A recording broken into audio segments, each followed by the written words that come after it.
तीर्थक्षेत्र तुळजापूर आई तुळजाभवानीच्या घाटशीळ आणि घाट उतरल्यानंतर बार्शी रोडकडे जाणाऱ्या रस्त्यावर असलेले मुदगलेश्वर हे महादेवाचे मंदिर असून या मंदिराकडे जाणारा 1 ते 1.5 किलोमीटरचा रस्ता हा पूर्वी अतिशय मोठमोठे खड्डे असलेला रस्ता होता।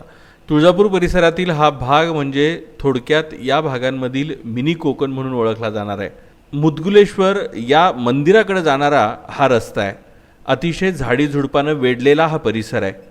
या परिसरामध्ये अनेक भाविक भक्त हे मुदगलेश्वर या महादेवाच्या मंदिराकडे आकृष्ट होतात। श्रावण महिन्यामध्ये या मुदगलेश्वर मंदिराकडे भावी भक्तांची मोठ्या प्रमाणामध्ये ये-जा असते।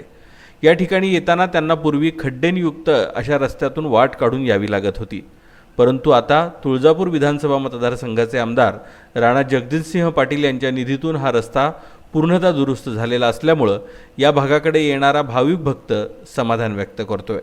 अशाच प्रकारच्या कार्याची भाविक भक्त आमदार राणा जगजितसिंह पाटील यांच्याकडून अपेक्षा व्यक्त करतात।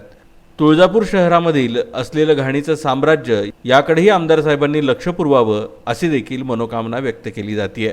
स्वच्छ तुळजापूर सुंदर तुळजापूर ही योजना आमदार साहेबांनी अंमलात आणावी अशाच भावना लोकांच्या आहेत।